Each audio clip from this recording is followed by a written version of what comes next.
welcome to a special Last Call episode of Cinemaholics. Last Call is when we devote an entire bonus segment of the show to reviewing just one new movie coming out. In this case, we have a packed weekend ahead with too many releases to cover in just one standard episode of Cinemaholics, which is coming later this week. So we decided to devote this last call to the new film Mary Poppins Returns from Disney. I am John Agroni, your regular co-host of Cinemaholics. I write novels, film reviews, and nonsensical tweets. And with me once again, Will Ashton, our resident film critic from Cinema Blend, Cutprint Film The Playlist, joins us as always. Hello, Will. Hey, John. How are you? Fantastic. And we have a special guest, longtime friend of the show, bona fide cinemaholic herself. She is the editorial lead for Atom Tickets and a contributor to Forbes, BirthMoviesDeath, Marvel.com, and so many more. Welcome back to Cinemaholics, Alisha Grauso. Hey, thanks for having me. Now, before we get started, let's hear just a short clip of Mary Poppins Returns. Father! Aunt Jane! Come quick! Quickly! What is it, Georgie? Has something happened? I was flying the kite and I got caught on a nanny! Whatever are you talking about? Come look! Wait, where did you get that kite? I found it in the park. She kept it from blowing away. Mary. Poppins! Close your mouth, please, Michael. We are still not a codfish. Jane Banks. Still rather inclined to giggle, I see. Good heavens. It really is you. You seem hardly to have aged at all. Really? How incredibly rude. All right, that was from the new Disney film Mary Poppins Returns, the very long-awaited sequel to the 1964 Disney classic Mary Poppins, starring Julie Andrews and Dick Van Dyke. This new film sees the iconic role now taken on by Emily Blunt, along with a stellar cast that includes Lin-Manuel Miranda, Emily Mortimer, Ben Whishaw, Colin Firth, and a few more surprises we're better off not spoiling.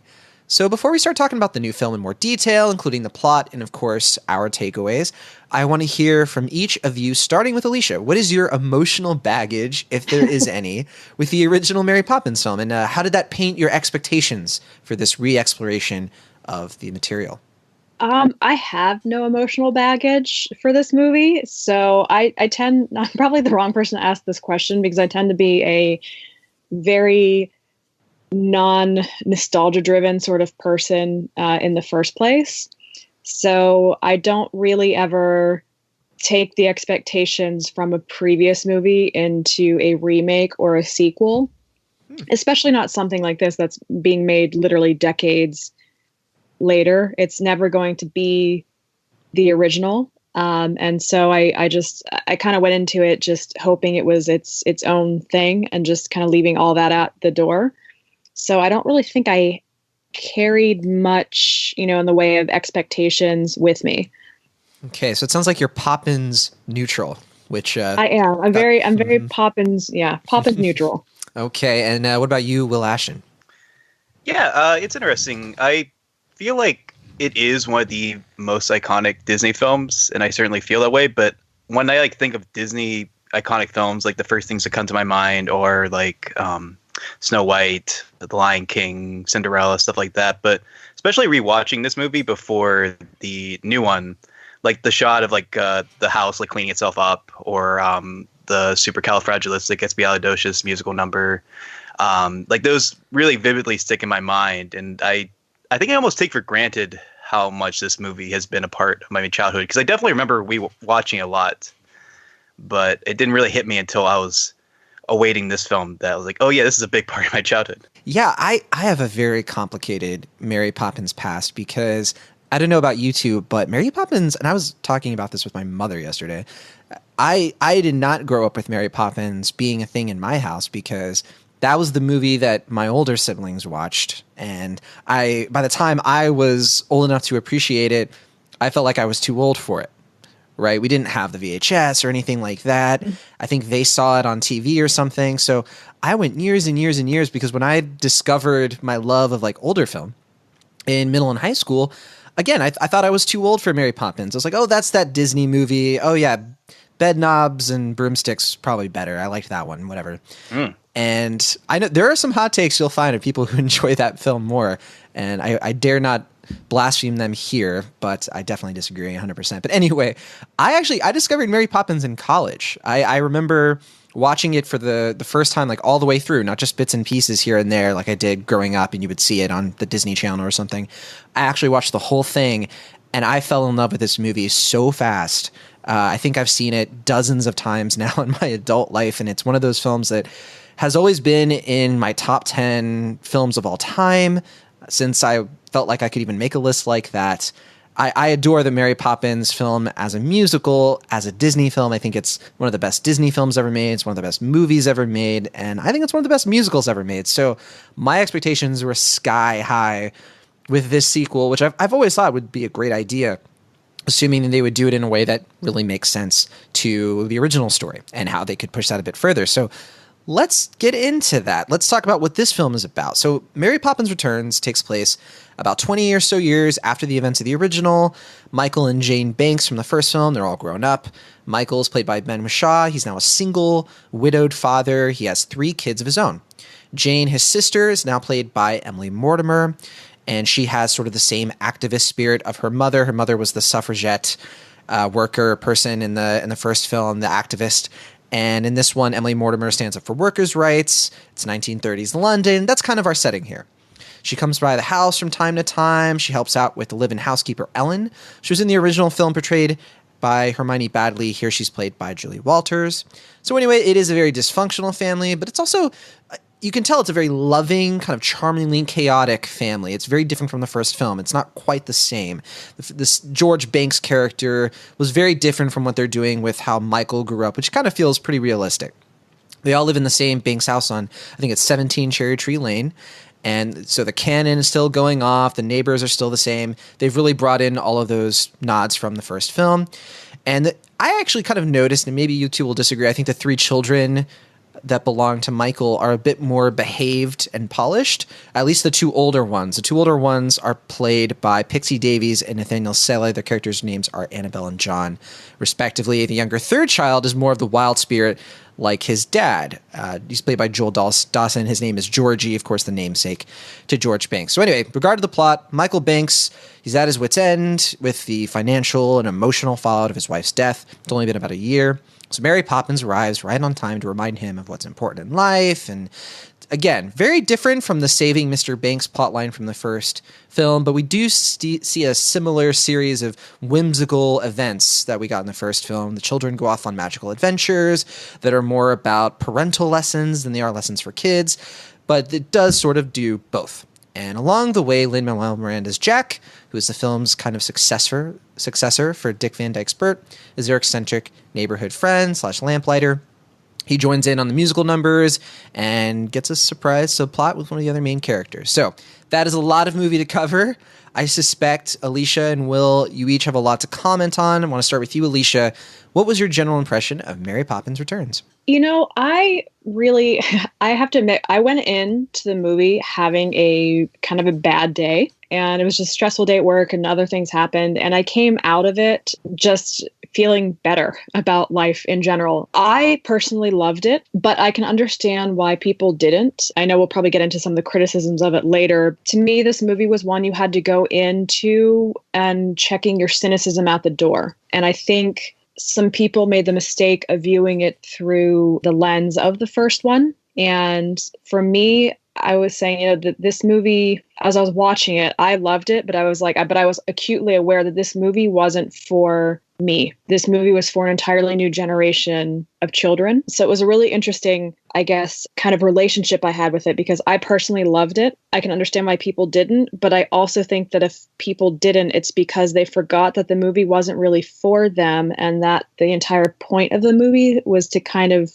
set aside that adulthood cynicism and embrace whimsy and lightheartedness. For me, it really worked, and I really thought it was delightful, but it also weirdly felt like it didn't have a lot of substance. I'm not sure if all of that makes sense, but for me, it was just, I guess it was, the TLDR version it was the kind of lighthearted, whimsical movie that it was what it was, and it was exactly what I needed at the time. And I don't know that I'll go back and watch it again and again, but I can see kids watching it again and again, and I think that's great. Yeah, I've seen the film twice now, and I'll say before we go to Will that my opinion on it has kind of changed a little bit on second viewing because I really was agreeing with a lot of what you were saying, Alicia, the first time I saw it. But Will, I want to hear from you. Mary Poppins Returns, where are you at with this one? I'm not too far from Alicia. I think I'm just a little more negative, but not negative in the sense that I dislike the film. I just don't think I was taken away by it quite as much. It's certainly a respectful sequel to the original. I feel like maybe even to a fault, like it's like so cautious about like escaping the original shadow that like it doesn't really do anything too different or anything that might offend or upset anybody. And I think that kind of leads to like the lack of substance that we were talking about earlier. Just like it's so earnestly trying to be like in the box of being like, this is what everyone who's the fans would like, but no one will get upset about this. But as it stands, I think it's very charming. I think it has a good heart. I enjoyed the set pieces. I think the performances are very charming. I think Emily Blunt does a very good job. And I especially enjoyed Lin-Manuel Miranda as well, particularly in that he kept Dick Van Dyke's Cockney British accent. I like that he didn't change it one bit. And I think that was fun. And also Dick Van Dyke's cameo was pretty great as well, as are all the cameos in the film. But at the same time, there's something about it I found kind of exhausting. Maybe it was that earnestness. Maybe it was like that sincere, like doing everything in its power to like be as good-hearted as possible and like having like 10 musical numbers like back to back to back. There's just something about that. I remember at the end of the film, like I was entertained by it. I felt good. I had that sense of like, oh yeah, this is what a movie can be from Disney. But at the same time, I was like, I'm also kind of ready for a nap. Like I was a little tired.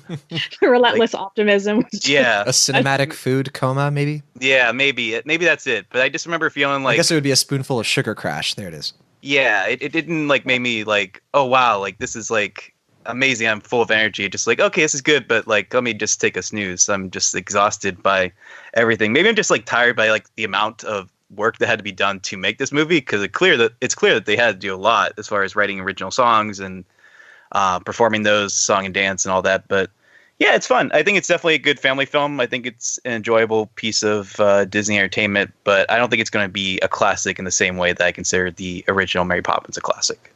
I don't know. I think that a lot of kids are going to see this, and for them, this is going to be their Mary Poppins, and I think that they're going to have a deep, deep love for this movie. I don't know if that means it'll be a classic, like you're saying.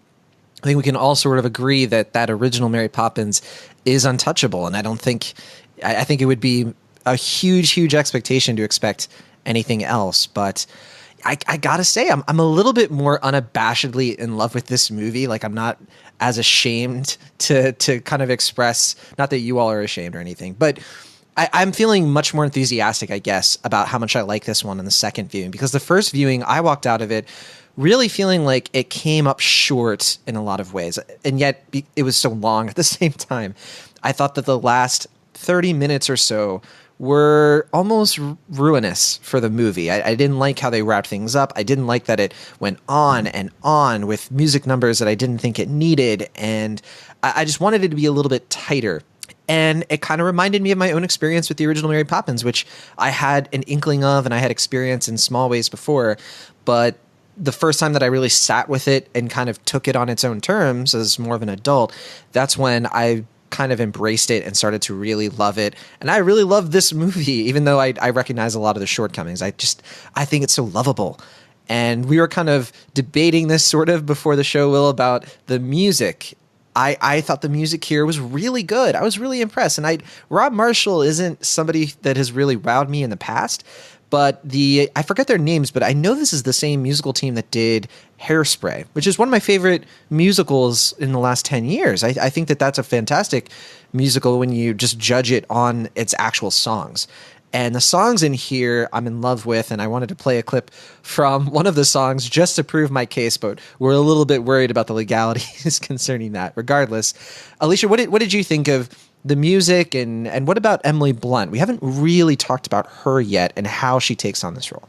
So I really love the music, and it's Mark Shyman, by the way. And I really enjoyed the music. I found myself humming it as I left. as far as Emily Blunt, I really appreciated that she played Mary Poppins a lot closer to, because a lot of people don't realize or don't know, I think, that these are actually based on a real book series. And in the novels, and this was something that Emily Blunt actually said at the press junket, she said that, she was reading the books and Mary Poppins is a lot more like complicated and kind of prickly. And I like that Emily Blunt played her a little bit more. She said, look, she's like, I am not going to be Julie Andrews. And to the credit of, or, to touch upon everything that you were both saying, you and Will were saying about it kind of, being beholden to the original. They basically all said during the press junket, like, look, we knew we were kind of damned if we did and damned if we didn't. So we just decided to do what we wanted to do. And, it was what it was. But Emily Blunt herself said she knew she'd never be Julie Andrews. So she had to play it her own way. And so she went a lot more close to the novels, where Mary Poppins is a little bit more prickly, a little bit more tart, a little bit more complicated and kind of cocky almost, a little bit more flirtatious. And I really appreciated that. It almost threw me at first. And then I was like, oh no, you know what? She's actually playing her a lot more like the actual version of Mary Poppins from the original novels. And I learned to, as the movie went on, I really appreciated it because I thought she did a good job of balancing that kind of standoffishness and kind of cockiness a little bit with the moments where you could see her genuine compassion for the kids shining through. So I thought she did a great job. Yeah. I think the spirit of her character is her unpredictability. It's like you never really quite know which emotion or which type of dialogue delivery she's going to do next, which is what makes her a dynamic character. Even though at the same time, she's static. She doesn't really change. She doesn't have an arc. This is the kind of character that can sometimes fall flat for people because they're not as interested in characters who don't change throughout the course of a story. But we kind of almost see how Mary Poppins operates as that archetype. She's a character who sort of adapts to what the characters need in that moment. In the first movie, Jane and Michael, they need a different nanny style. They're not the same kids as in Mary Poppins Returns. And I really appreciated, even the first viewing, that in the way that she deals with the kids in this one is different. And it sort of does require a little bit more of some of that prickliness, but also she really is trying to get them to be more imaginative and to stop trying to pretend to be like adults, which ties into the main story, which I slightly disagree with some of your criticism, Will, on it not having substance. I thought there was some substance. I don't think it was as satisfying as it probably should have been, to your credit. But I do think there was something there about how the kids are coping with their grief by trying to act too adult. And Mary Poppins is sort of reminding them through these songs and lessons of like, okay, you can be helpful and you can be there for your dad and your aunt, but at the same time, you still need to be kids. And the first Mary Poppins was slightly different than that because she needed to be for those characters. And I think that's what's kind of working for me with this film. Do you agree, disagree? No, I generally agree. I mean, I don't disagree per se, but I think it's not so much what the movie is communicating, but rather that doesn't really stick with me. And I guess like comparison wise, like something like Paddington 2 kind of does some similar things, but I feel like Paddington 2 has stuck with me a lot longer than Mary Poppins Returns has. Does that make sense? Yeah, I have a theory for that. And I think it's because Paddington 2 is a little bit more British. And I think you feel that setting a bit more if we're going to like compare the films. And even though I like what Mary Poppins Returns is doing, I think Paddington 2 has a much better sense of identity and place that Mary Poppins Returns doesn't. And that's kind of a carryover flaw from the original. Not that I want to besmirch the original in any respect. I think that that's something that maybe they could have improved upon on the sequel, and that might be a missed opportunity. Apparently Ben Whishaw is just doing all the feel-good family. Yeah. I did enjoy that Ben Whishaw and Colin Farrell got to, or not Colin Farrell, Colin Firth, got to act in here because those are two Paddington actors showing that they're okay with each other. I did enjoy that. That was one thing I did want to say. The one maybe criticism I have about the movie is I feel like it didn't have a whole lot of story to it because it was just a lot of musical numbers. It was just song after song after song. So I do kind of agree with Will in that sense that there were times in the movie I was like, okay, we're going to get some like dialogue or nope. Okay. Another song. But it's a very simple plot. Yeah. Very simple. But I thought that Ben Whishaw in particular did a lot with a little. I think he's a really good actor for that, and I think he really centered the movie emotionally in the widower who is still up in his grief and trying to keep his family together. But I thought that his scenes, like of a father who's a genuinely compassionate person, but definitely just lost. I thought he did a really, really good job with that. The scene where he was upstairs in the attic, like just singing to his late wife and kind of wondering where she's gone, like that broke my heart. And I was just like, man, he's been so good at like taking the small scenes he has and just kind of running with them and kind of pulling the emotion into the movie. So for me, he was actually the emotional anchor of the movie, less so than Mary Poppins and like the kids and stuff. Yeah, there were two moments in this film that made me had to wipe my eyes a little bit. The attic scene was absolutely one of them. I just thought that the musical touch to it was such a great restrained use of a musical format to put us in his head and put us in his emotions. But then the second thing, and Alisha, you mentioned before, like you had gone into this having sort of a bad day. I felt like I went into this having like a bad couple of years, and I was so ready. I was ready to see Mary Poppins again. I won't deny it. And it still gets me every time I see this moment. I've watched the clip several times, but when she comes in through the clouds, they're bringing her in through the kite. When the music swells, and it's a combination of Spoonful of Sugar and kind of the big showstopper in this one. And can you imagine that? When it's all like blended together, that's a moment that like gives me chills, and I won't deny it. It really worked on me. And I don't know if that says more about me than anybody else, but yeah, for this film, I recommend this one wholeheartedly. I think that people should go see it that have any interest in it or love the original. And I think most people are going to walk away from it either barely liking it. I think there have been a lot of like really negative reviews, but what do you make of that, Will? Do you think that those hyper negative, this movie shouldn't exist reviews, do you kind of see where they're coming from? Or like, what do you make of those reactions?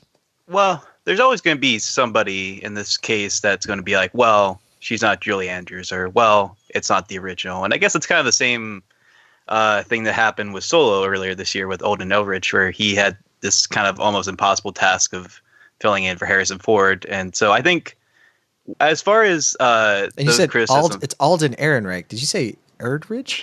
I knew I was going to mispronounce it, so might as well just go all the way with mispronouncing. Right? Yeah, I was just like, what? I just yeah, but no. I to answer your point, I think there's always going to be like some kind of cynicism, which Alisha mentioned earlier. So I think I don't know.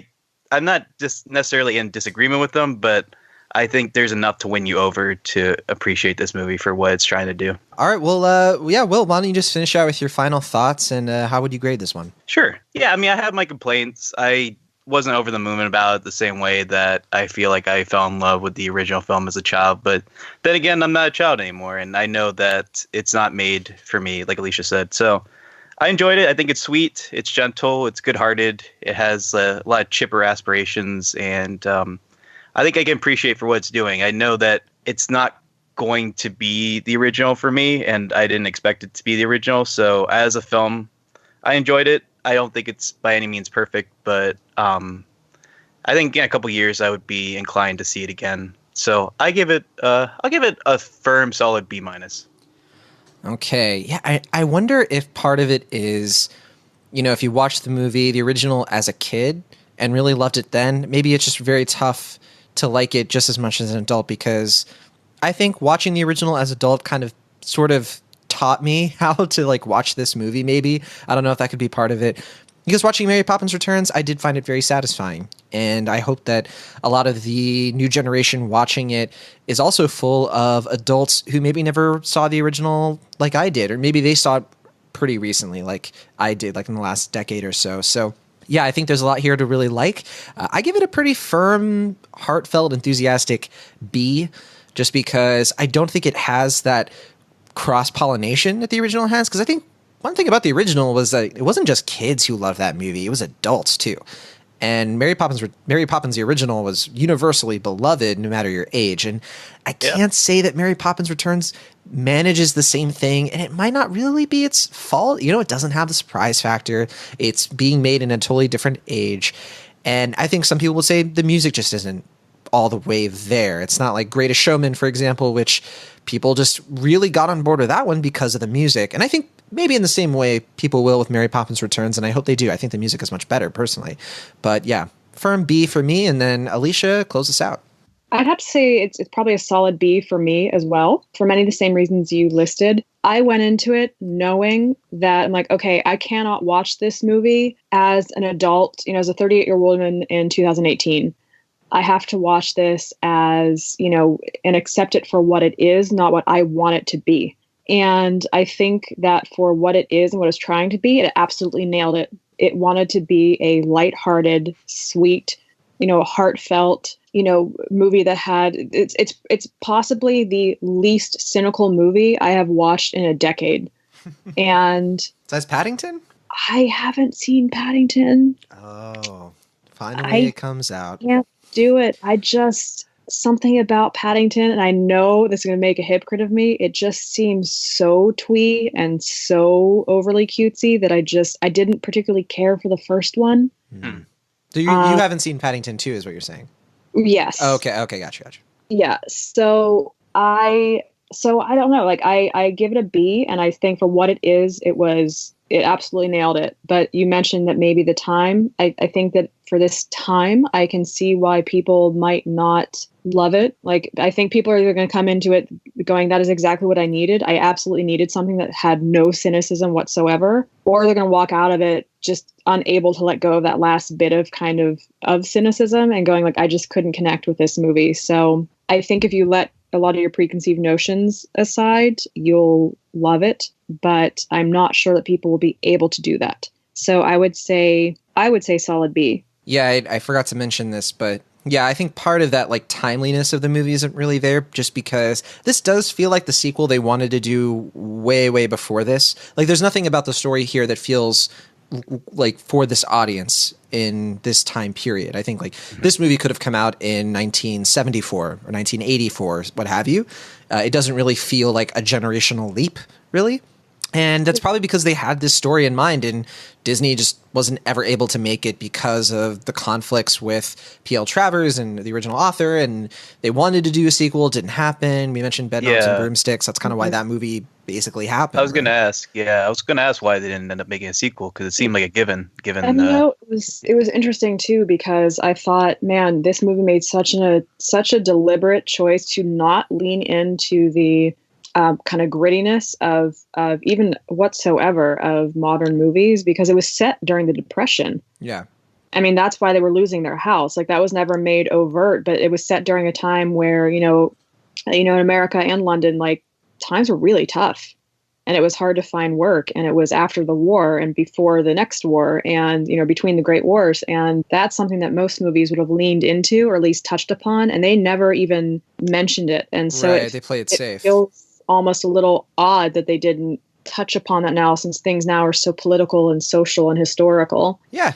It could, I think to a lot of people, it could be a missed opportunity, or it could be something you don't even notice, because the time period in some ways feels kind of nebulous and kind of on purpose. Like, they're pretty vague about when this takes place, maybe so they can avoid having to put that into the plot as overtly, even though it is sort of there, and the greediness of the banks and all of that stuff. So we reached out to Cinemaholics, and I want to read one review that somebody sent us. We asked for tweet-sized reviews of this film to hear what you had to say. We got one from this Twitter user named Jeff Movie Snowman. Jeff said, I very much enjoyed it, but of course it doesn't hold a candle to the original. It has some flaws and does follow a lot of the same beats as the original, but it does a good job as a whole. It didn't really bother me. I'd say it was supercalifragilisticexpialidocious. Yeah, not just califragilisticexpialidocious, no, super califragilistic. So I appreciate your review, Jeff. Thanks for writing in. And I guess that'll do it for this review. It sounds like a pretty solid B average from us. But that will do it for this last call. Thank you for listening, and thank you, Alisha, for spending the time with us. We'll see you all in just a few days for our next main episode. But until then, you can find more episodes of Cinemaholics on adamtickets.com. You can email us your comments and personal movie reviews, the cinemaholicspodcast@gmail.com. You can find links to our social media profiles like Facebook and Twitter, as well as ways to support our podcast on Patreon below wherever you're listening in the show notes. See you next time.